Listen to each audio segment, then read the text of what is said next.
guys, welcome back to my channel. It is Natalie here with another video. Welcome to my channel. If you guys haven't ever been here before, I'm Natalie. I am in Gamma Phi Beta at Oklahoma State University. I am a junior, and today's video is going to be answering all of y'all's questions about recruitment, sorority, Greek Discovery Day, literally every single question that you guys have. I've done a couple videos like this in the past, offering my advice, how to go through recruitment, if you should join or not join a sorority.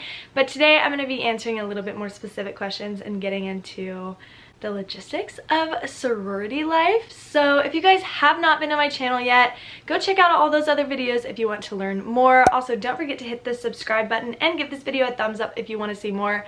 Speaking of, I just wanted to say thank you guys so much for 1,000 subscribers. That is literally so awesome. You guys don't understand how much this means to me. I love that my content helps you guys out in any way possible. All the support is appreciated, and it's just literally the coolest thing ever, so thank you. But yeah, we're gonna get right into the video. So I did have a little subscriber here reach out to me, and she DM'd me and asked me a bunch of questions, and I said I'd make a video about it, and I literally appreciate her so much. Her name's Kate. Shout out Kate. That is literally awesome. I love hearing you guys' feedback. You guys can comment your questions down below or DM me on my Instagram. My Instagram's at Natalie Letting. But yeah, so I'm gonna just start with her questions and then kind of go off on what else I would like to add. So first off, her big question was, what exactly is Greek Discovery Day? And I literally felt the same way in high school, didn't know what it was, and I'm pretty sure a lot of universities do it. Like, I remember some girls in high school going to Alabama for Greek Discovery Day and stuff like that. They didn't want to miss it. I know each university is a lot different. So here at OSU, Greek Discovery Day is totally like OSU Go Greek neutral. It's not specific to any house. It's not a recruitment. You aren't judged on how you look, how you act, or seriously anything. It is like basically a mock of recruitment, and that's for our sororities. For our fraternities here, Greek Discovery Day is when they start recruitment. Their whole process is a lot different here, but for us, Greek Discovery Day solely is to have juniors or seniors in high school coming to Oklahoma State University, and they get the opportunity to do a mock recruitment where they're going to be sitting down and talking to sorority girls, having conversations with them, walking through the houses, having a little information session about what Greek life at OSU entails to better understand and educate the Greek community that wants to join, rather than like having everyone be really blindsided.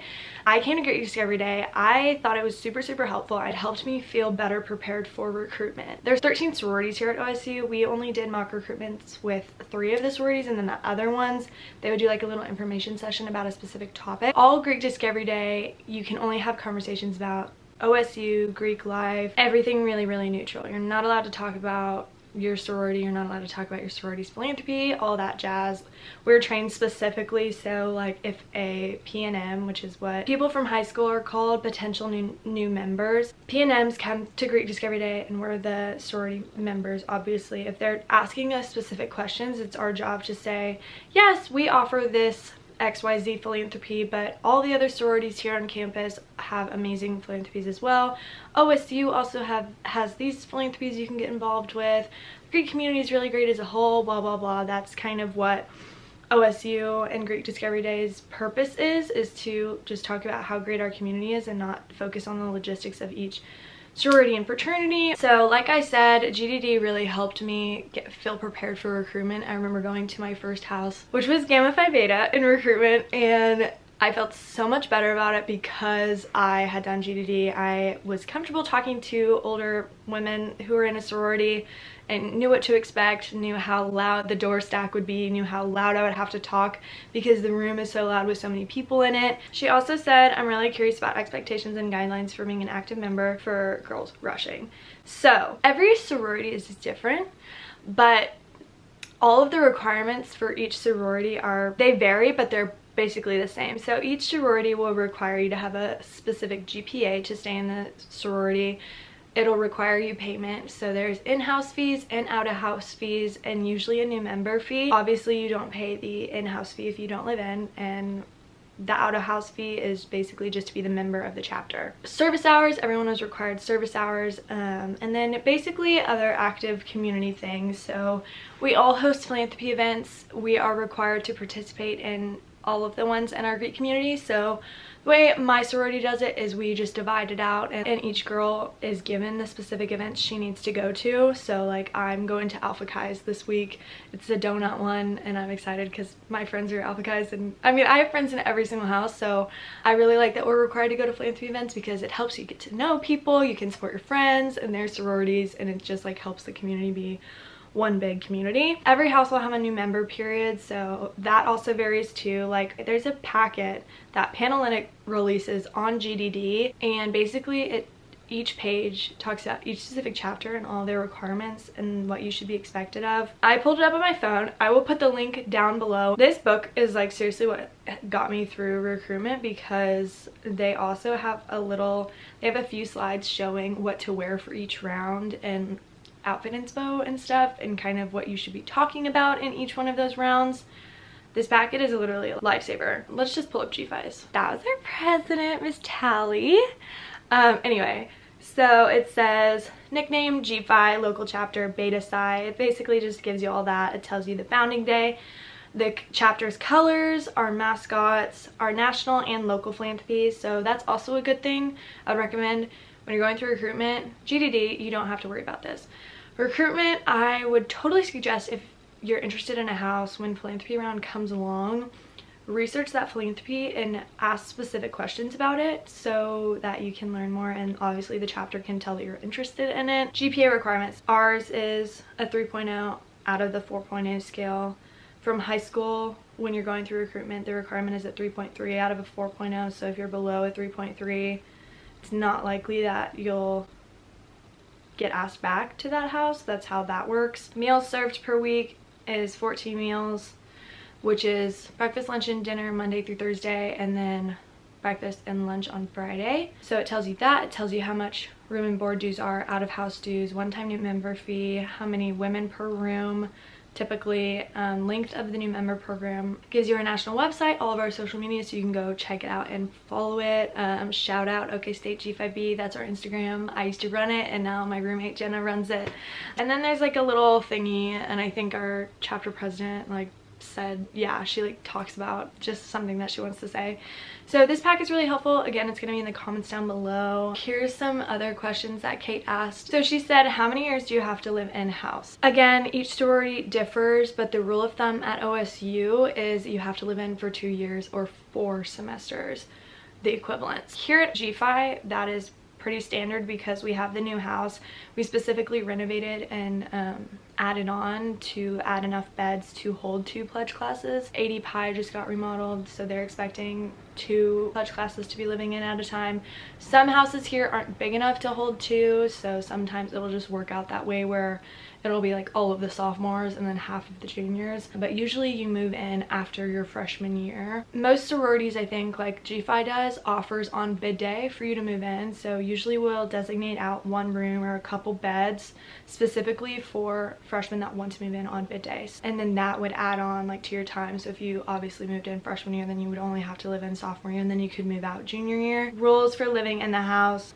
We just got sent the rules sheet the other day. How it works here at OSU is because every house is technically on campus, so we are a dry house, we're a dry campus, so we're not allowed to have alcohol in the house, no like drugs or anything like that. We're not allowed to have boys on the 2nd floor, so like Gavin, my boyfriend, can come and eat lunch with me downstairs. He can hang out with me in the TV lounge, whatever. That's where usually we do a lot of spring sing, VR, Foley's practice with the boys that we pair with, obviously. So guys are allowed downstairs, our kitchen staff, some of them are guys, but up to the 2nd floor, no men are allowed, just privacy's sake, and girls maybe showering or stuff like that. Whenever I'm moving out or something, I'll text and I'll say like man coming upstairs, and the girls will know, and then like Gavin or my dad or whoever will come and help me move my stuff out, and it's pretty standard. And I mean, like, we always have like workers coming and working on the house who are typically men, so Mom Pam, our house mom, will just remind us there's a guy upstairs. So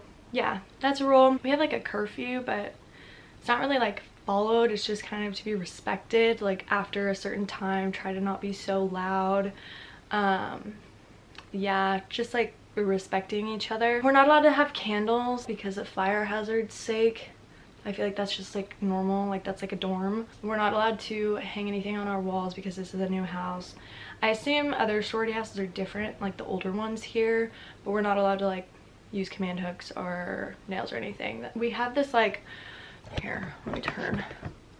We have this like railing up there. Do you see my moon hanging on it?